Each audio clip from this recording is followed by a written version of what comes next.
I think the problem is. Oh, I see. I think the problem is Thane. Thane is technically connected to the Red Prince because I'm controlling both of them, which is silly. So that means I'm still fighting for the Red Prince. I think. If you have to attack Thane, then go ahead and attack Thane. Just take him out. He's like, don't need to tell me twice. Yeah. I just let it. Oh yeah, Sabile is blue on my. Yeah. Yeah, I'm your buddy. I'm your ally. I'm gonna drink this. That's so crazy. I'm gonna drink this giant healing potion. Whoops. Oh, that didn't work. I'll try it again.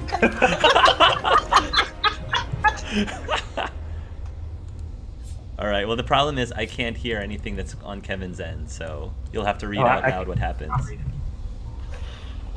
After all that you've been through, after all that you have done, all that you have become, the Atiran lies in front of you. Divinity is yours to take. Or to sacrifice. That's interesting. What you do next decides your own fate and the future of the world. What shall you do with divinity? Fulfill your destiny as Godwoken, become the new divine? Give source back to all people, release divinity into the world. When everyone is divine, no one is divine. Allow yourself and all the world to be purged of its source. Whoa. That's a pretty cool So choice. basically, Go ahead. yeah, he can. So basically, he can ascend to become the divine. He can give all of the power to the world, essentially, or he can remove all source. Interesting choices. That's so cool. What is it gonna be, Beast? I think Beast is kind of stuck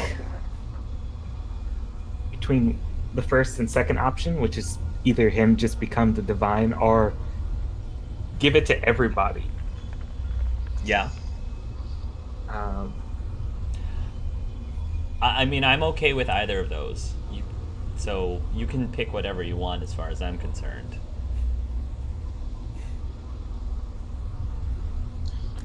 You know what? I'm gonna ask Sabile's opinion. Yeah. You've been my ally through the thick of it. What would you do?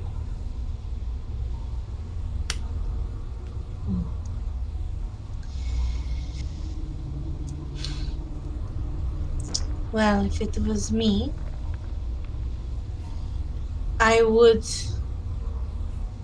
believe that all people should be born and given equal opportunity in this world.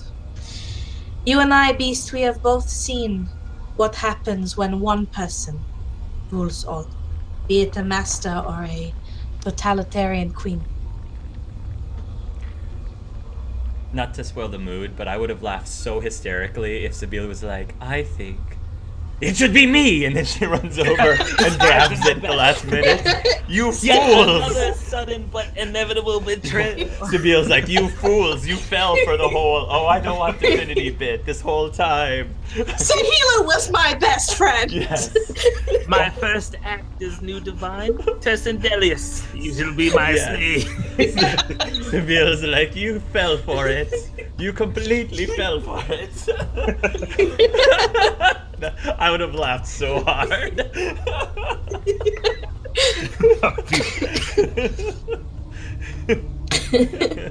Anyway, that'll be in the director's cut. Yeah. Okay. The deleted scene, deleted alternate ending scenes. Released in the DVD. Beast will nod and take his friends and trusted allies' advice and go ahead and select the second option. Yeah. We'll give the source back to all people, release divinity into the world. When everyone is divine, no one is divine.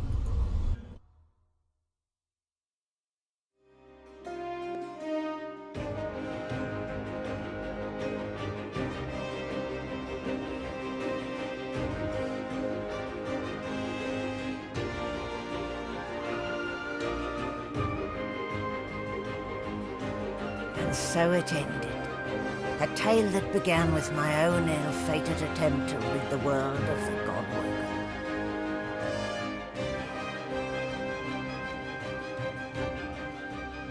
When the dust settled, no new divine had risen. Instead, all Source was released into the world for all the people and every creature to share. Everyone was now a sorcerer. And united, the peoples of Rivellon pushed back the God King into the very depths of the void. This ushered in a new golden age of peace and prosperity. But alas, it was not to last. With many greedy for wealth, power and position, the struggle soon began anew. Source, the very language of creation, was used in violence once more. The never-ending contest for power continued. As for me, my last hope of ever being freed of the God King's terrible tyranny faded when the Godwoken failed to seal the veil. An eternity of pain and suffering is mine, in service of the King, until the day I am freed, the day the God King returns. Melody stands tall and proud, sunlight sparkling off her mask. From here she looks almost angelic. Well, here we are again. You, me, and the ship I've saved from ruin for your personal benefit. I'd say you owe me, but why state the obvious? Get an eyeful. I expect it's the last we'll see of each other for some time. I hope so. I need a nap. I have a lot of planning to do, now that there's not to be a new divinity. She drums her fingers testily on her crossed arms. All that work, all that effort, tossed into the gutter like a malformed child.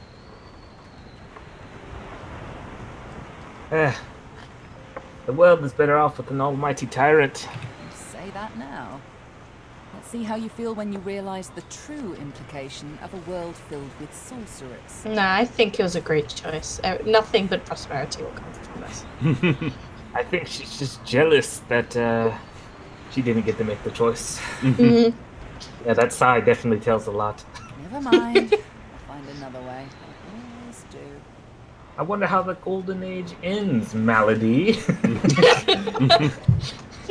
She fingers the mask, covering her face. For a moment, it seems as though she's about to remove it. But instead, she places a hand on your shoulder. We've come a long way together. I did my best by you all the way.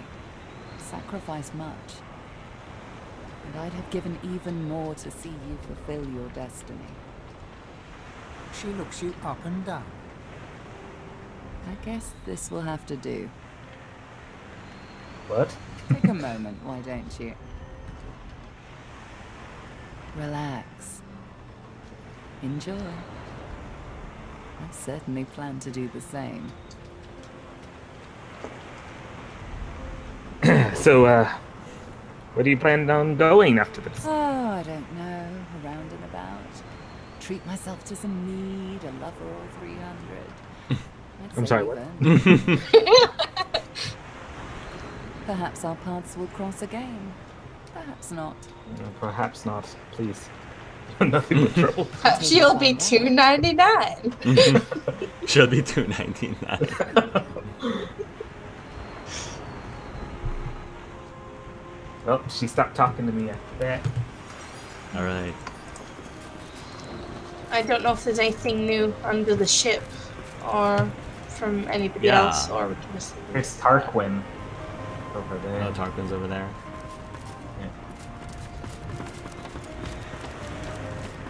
So can you not see anyone else on the ship? I can see Tarquin. Actually, what happens if I talk to Tarquin, I wonder? Source of all, eh? A bold move, I'll grant you that. I didn't think anyone considered the little people anymore. So what do you think of the new world that we helped usher into existence? I don't know yet. Perhaps peace will reign and all will be equal. Or perhaps you've bestowed great power on undeserving children and turned them loose on each other. We shall see what happens. It's You were deserving? think of it as a big giant experiment for science. Time will tell, I'm sure. And what will you do now? That is the question, isn't it? How does one top the greatest feat of necromancy ever conceived? I might have the answer to that. Tell me, have you ever heard of Gustafjen? Gesundheit. No, of course you wouldn't. It's a written language, unreadable to most, but myself naturally. It comes from a mysterious race from another world, beings that feed on minds. I intend to seek them out.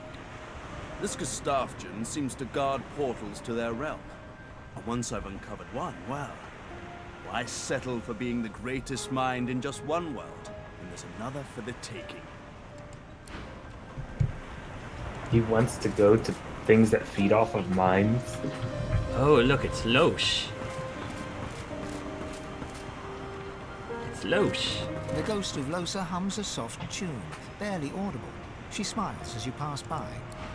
At least she's at peace. Oh, and Han, our errand boy. I feel weird, like I've got ants crawling in my belly. There is a matter I must attend to, however. My payment for all the stuff I've done for you. That'll be... Oh, payment? He taps his fingers and mouths silently while he counts, until he arrives at an acceptable figure. 1,300,000 dozen and 50 teen gold pieces. Now pay up. Throw him overboard. I think I have a better idea. Oh yeah? What's that? I could use a spy. Someone to dig up dirt on our enemies. Han ponders your suggestion for all of a second. Okay, I love being all sneaky and well, yeah. But you better believe the bill for that will be a doozy. I do not expect anything less. Too nice. He should have gotten thrown overboard.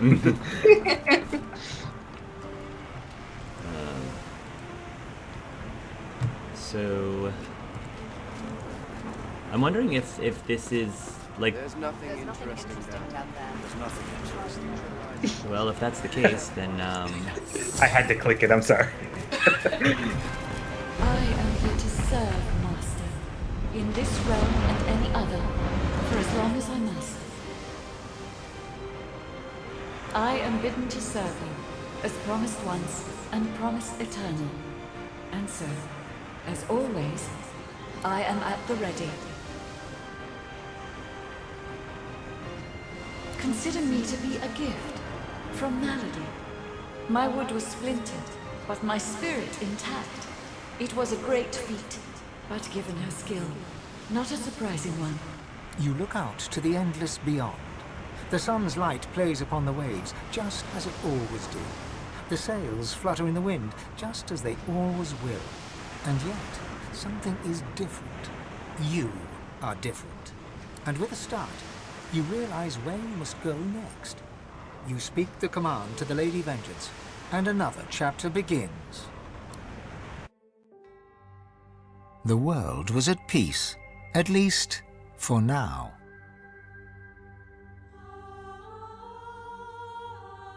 With its significance as the seat of divinity diminished, Arx fell into decline, and within 7 generations had emptied. Few were as prepared for the new world as the lizardkin of the ancient empire. With power spread equally throughout the world, the advantage lay with those who knew how to steal it, and at this the lizards excelled.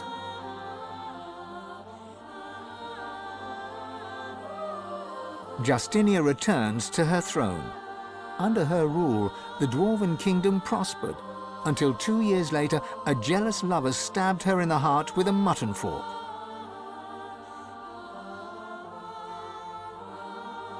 With their power returned, the elves reclaimed their lands from the Death Fog and began to rebuild. Soon they would split as 2 factions sought power, one to bring back the trees, the other to bring back the scions.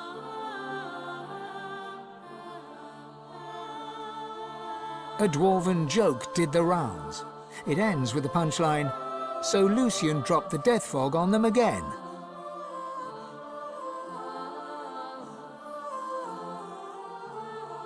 Only the elven Godwoken could bring the elves together once more. And in a dark forest on the far side of a desert, well beyond the high seas, the Black Ring came together once more.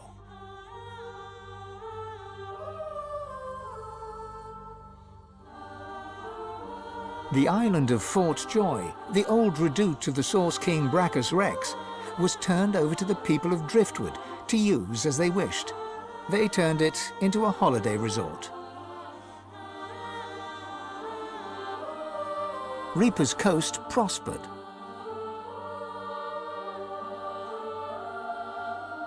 The fisheries returned, and the fertile farmlands produced the greatest harvests the surviving farmers had ever seen.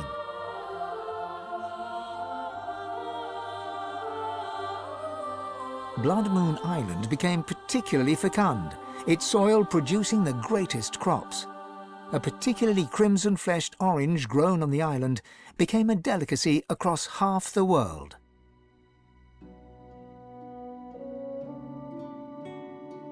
The Black Pit took fire. The oil there burns still.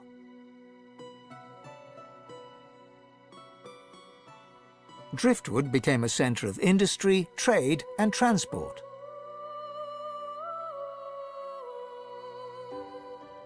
You would never forget Dorothea's kiss. Dorothea herself left Driftwood for the ancient empire, ever in search of the perfect kiss.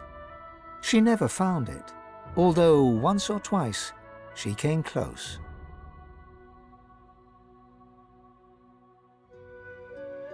The nameless isle had vanished. Although only open water remained, by instinct ships would steer clear. None of the captains could articulate why. Millennia later, adventurers would come in search of the legendary divine city of Arx and the crypt of the great Lucian. None would pass the path of blood. Young Han went into the theatre and became one of the realm's most popular actors. Almira and Mihaili settled in an abandoned homestead. The locals liked and respected Almira. She never wanted for help, and deals always fell to her favor. Outsiders were often suspicious, but no local would speak against her. With no new divine, Malady found herself in a predicament. She had an important problem to solve, but no ally strong enough to call upon, and so her search continued. Having performed the greatest act of necromancy in history, Tarquin found the new world unchallenging. He became obsessed with rumors of another plane of existence. One day he vanished and was never seen again.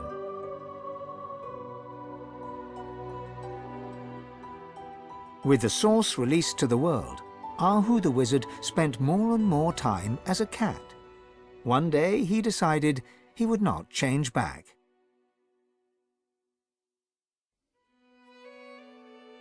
With Amadia silent, the priestess Gratiana left the swamps and re-entered the world. With more undead than ever before, she founded an abbey in the Dragonspine Mountains, offering them shelter from hatred and fear.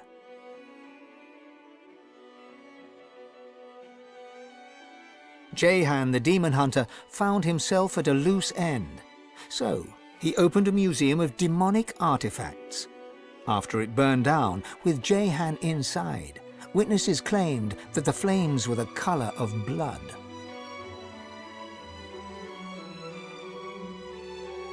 The Beast of the Sea returned to the Dwarven Kingdom, this time as a lawmaker. After a very public blunder, Marcus eschewed political power and returned to the sea.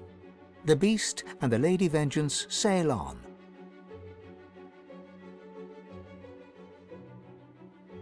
Sabine wandered the world. She became a household name, famed the realm over as a traveling hero, celebrated wherever she went. Enjoying life to the fullest, she was truly and finally free. And then there was you.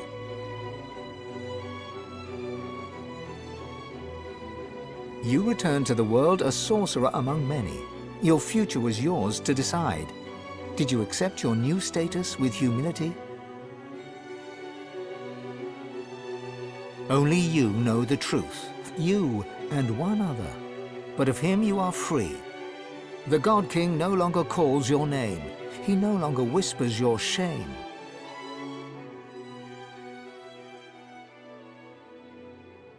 Only you know if you atone for your sins. Do you guys want to share your thoughts on this game so that we can close this LP out once and for all? Yeah. Sure. I definitely enjoyed myself. I think my favorite part was after Fort Joy. I forget what that place is called. Driftwood. Yeah, Driftwood, and like all of the. I felt like, I don't know, just like all the different environments and everything. It just felt like really big. The story was definitely interesting. You definitely felt like you had a greater impact on the world. I didn't really like how there could only be one. That kind of like, for like a multiplayer, like I kind of get it, but at the same time, having to like, we've said this multiple times, but like having to travel with people for like long periods of time and like do all of these crazy things and save people and kill bad guys and stuff, you kind of form a bond, and then having to like choose one person to ascend kind of made it an interesting choice to go. I thought the way that they handled it, that at the end, was very good in that they didn't show you what you picked, because yes, that way we as a group could discuss whether or not, oh yeah, like my character is not gonna go for Divinity, or yeah, oh yeah, my character totally is gonna go to Divinity. And if, for example, you all said that you all were not gonna go for the Divinity, then you technically could betray the group if you wanted to, you know, and secretly say, no, actually I am gonna get Divinity. So I think that was as true to realistic as possible, because I'm pretty sure that things would have played out a lot differently if all of us refused. And at some point, I guess somebody had to make a decision as to what to do with the Divinity power, like as in get rid of it all over the world or share it with the whole world. I'm not sure how that would play out or how they would determine who decides that, but I think, I mean, I don't know, I haven't looked it up or anything, but I feel like if no one picked it, I feel like it would have just jumped to a cutscene and it would have just been like a really messed up ending. Like, perhaps, since there's no divine, the void just takes over the world. Like, the Yeah, God kinda like King the comes and destroys. true. Kind of like the refusal ending of Mass Effect, where if you choose, then it just goes, well, the world's screwed anyway. That is true. I don't know that, but I think what the game, if I were to guess what the game was going for, I'm assuming that they did consider the fact that players will have bonded during the game, but they probably thought, well, if that's the way they want to play their character, obviously none of them will want Divinity. Mm-hmm. So they probably they've probably accounted for that with the fact that you could all refuse. Mm-hmm. But I mean, there's all kinds of scenarios and reasons why your group might have gotten closer over the adventure, but you might still want Divinity. Mm-hmm. And I think the game did write in a lot of very justifiable reasons for each character as to why they'd want that. Mm-hmm. What do you have any other thoughts about the game overall, Hannah?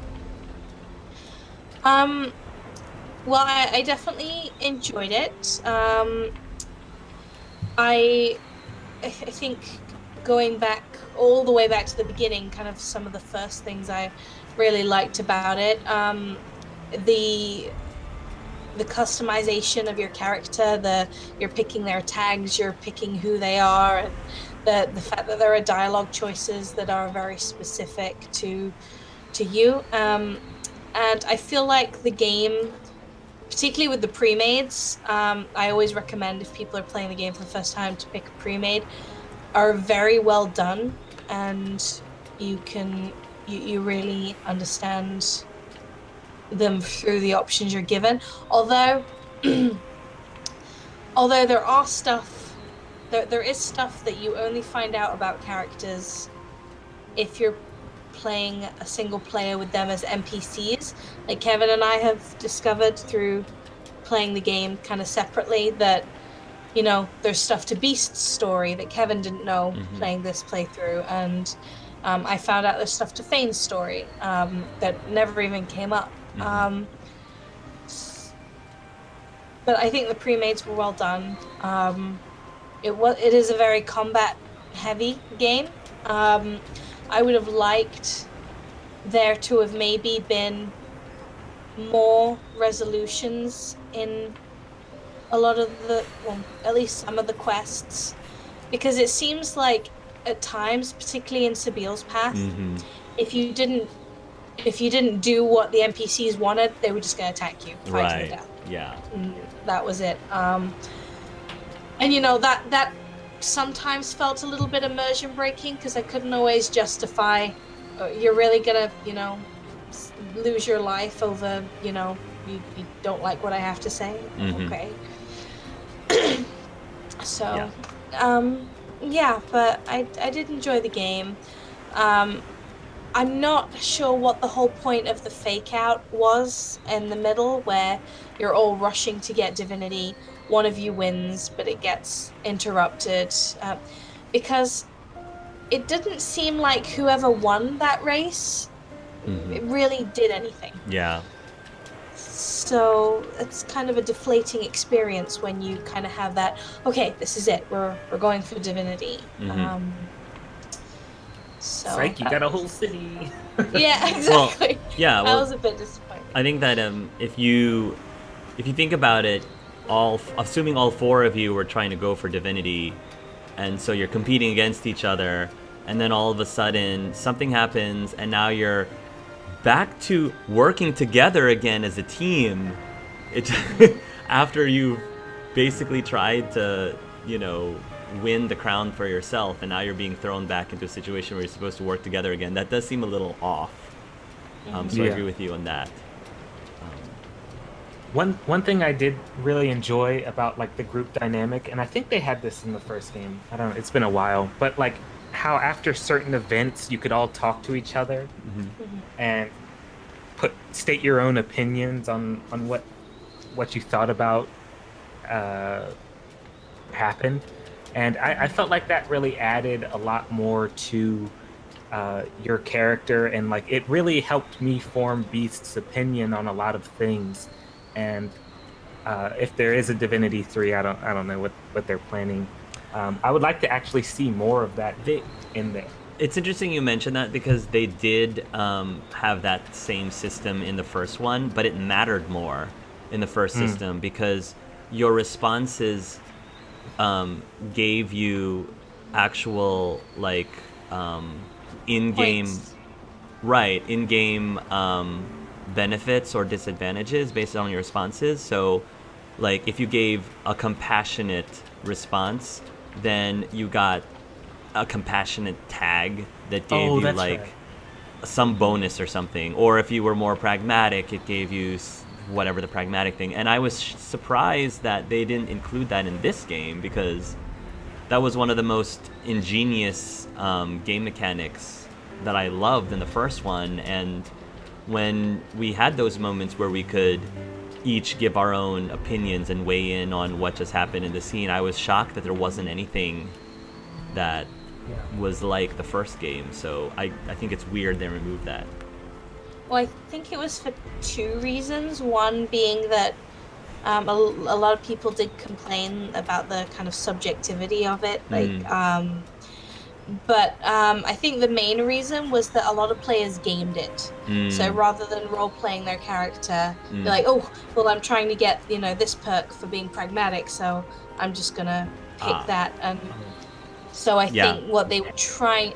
I do get from this game, compared to the first one, that they really tried to hone in on the role-play aspect of it. Because you're right, like there wasn't really a lot that you picked that really affected the story or the character in a major way, which could be seen as a flaw. But what that means is that the reason that it was there is to make you feel like you're working out your character, you're playing them.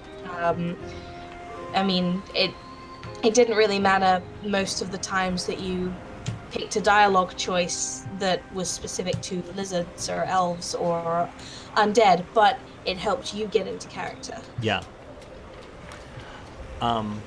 Overall, I thought that this game definitely was a step up from the first. I thought that they kept most things from the first game that I think was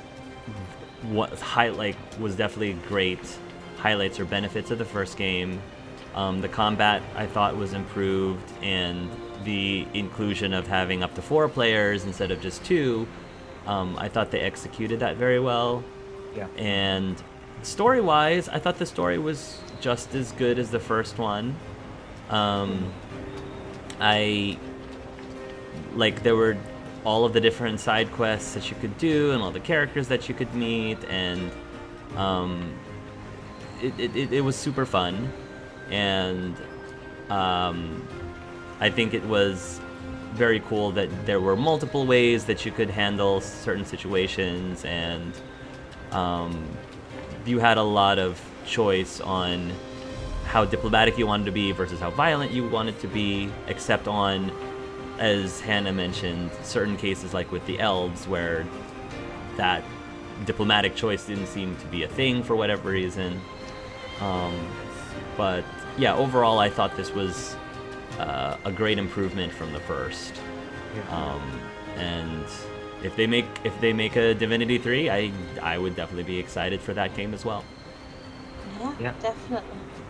I just wanted to mention though that the enemy AI was frustrating at times, especially the whole meta thing, like throwing healing on undead who's like covered from top to toe.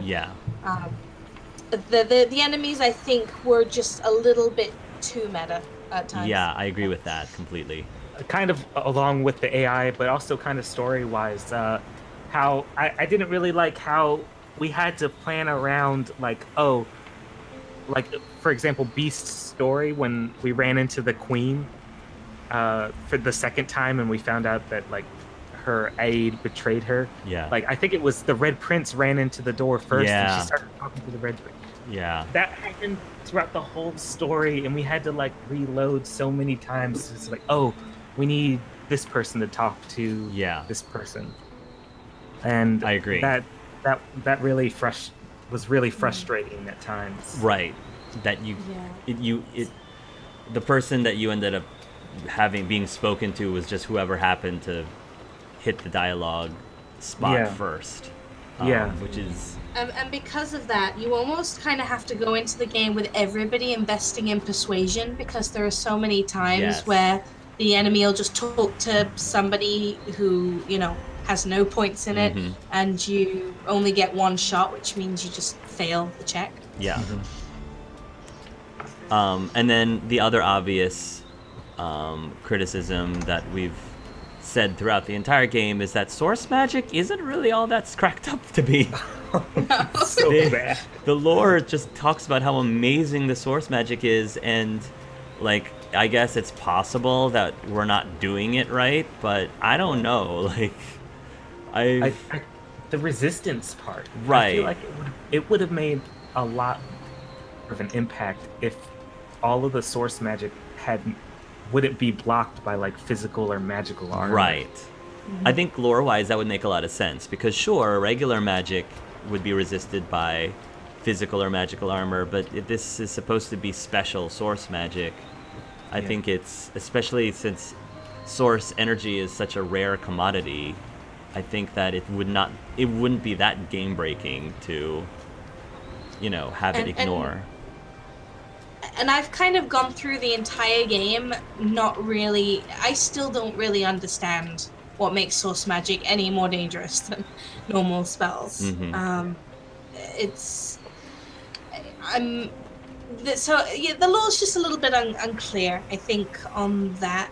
But that could just be because, there might be people who are really nerdy over the game and know all the lore and could probably answer that. But for me, there wasn't really much differentiation.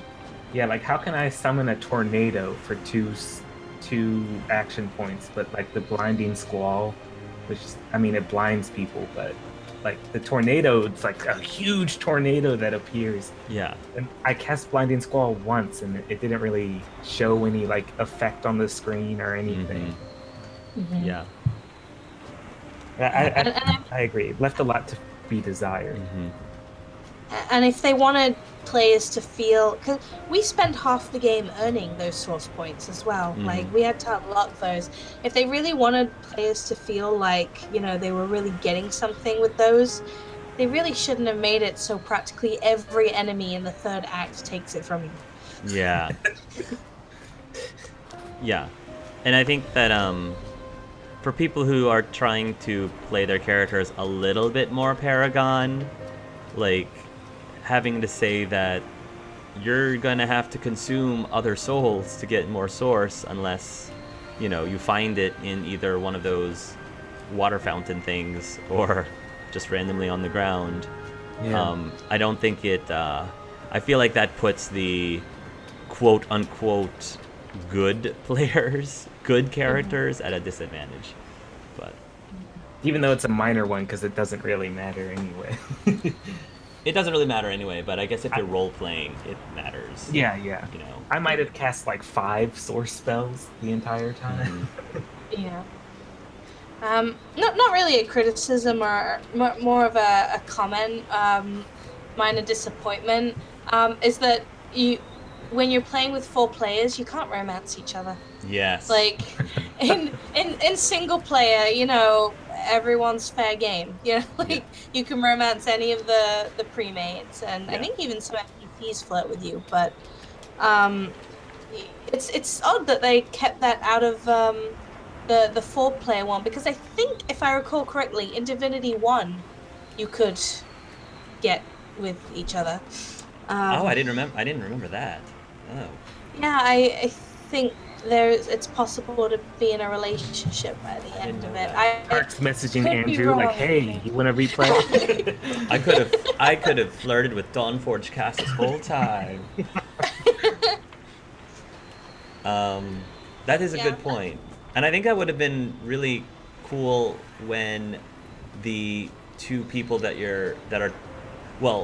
we're all controlling our own characters. So when you're romancing someone as a 1 player, pretty much as long as you're telling them what they want to hear or picking the right dialogue choices, they'll be receptive of your flirtations. But if Sabine, for example, started flirting with Fane or whoever, me controlling Fane could decide for myself if he was going to accept or not accept the advances, and I think that would have been really interesting. Yeah. But yeah, I think that would have been a really cool aspect of the game, which honestly I don't know if every player would be interested in that, but for those who are, I think that would be a really unique experience that I don't think hardly any other games has ever done before. Yeah, if they wanted to implement that, they could just make it like a passive kind of thing. Like they don't get like any kissing bonuses or whatever. Oh, why not? Why not? Well, because then campaign. then you'll just go into like the whole power gamey thing, like happened in the first one. But I do agree. I thought that would have been cool to see. You mean you can't?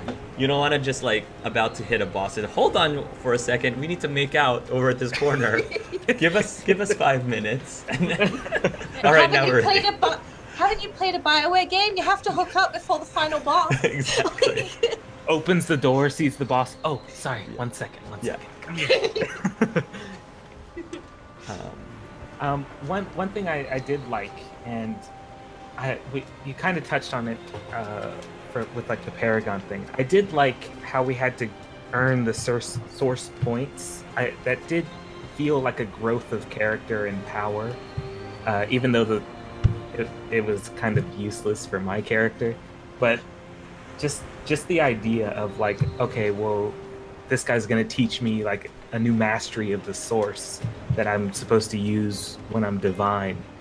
I thought that was cleverly done. Could they have done it a little bit better to make it like, because most of the people that taught you were kind of evil. Yeah. Except for maybe Jahan, who I found that very interesting that yes, the source trainers were at best ridiculously shady or just downright evil, and you just had to decide, how much you wanted to deal with the devil, basically. And they mostly betrayed you at the end. Mm-hmm. Yeah. Like, I taught you, but now you have to die. Yeah. But I did like that growth kind of concept. Mm-hmm. I liked where they were going with it. Yeah.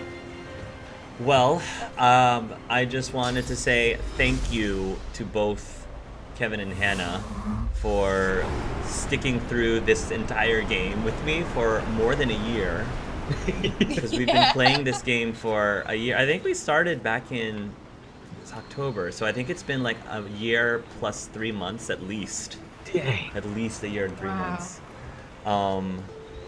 Divinitive edition? No, just kidding. And then a special thank you, if either of them happen to be watching this at any point, to Andrew and Mark for playing with us with the Red Prince when you did. Yes. We definitely missed you guys profusely when you both were unable to play, but I definitely wanted to recognize both of you for making this experience that much more incredible, because Andrew obviously was just ridiculously, like, hilariously amazing as the Red Prince, and Mark, the Red Prince's shoes are really tough to fill after Andrew did it, and Mark just stepped up and just owned it, and I love that he didn't he didn't do the Red Prince exactly the way Andrew did, but he did it the way that was unique for him, and it was still like perfect. Yeah, so he took characteristics from it, but then still made it his own. Exactly, which was and it was beautiful. So, all right, guys. Well, for those of you who are watching, I know this was a very long Let's Play. Wow. Whether you watch this entire game, this entire Let's Play from the very beginning to the end, or if you just jumped around a few times, which is totally fine too, thank you for however much you joined us for in this LP, and I hope that whatever time you did spend with us was fun and enjoyable and maybe even thought-provoking. And if a third game comes around, we'll see what happens with that one. Yeah, definitely. So, if you guys enjoyed listening to Hannah and Kevin, and you wanted to see some of the other stuff that we've done in the past, they were both.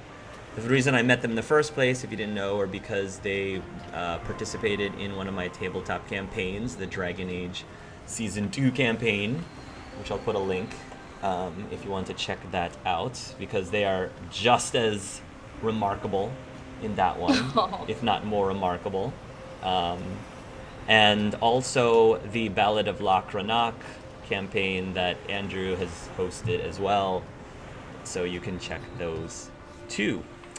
So, yeah, I wonder what our next project will be once your, busy period that you're about to enter is done. Yeah.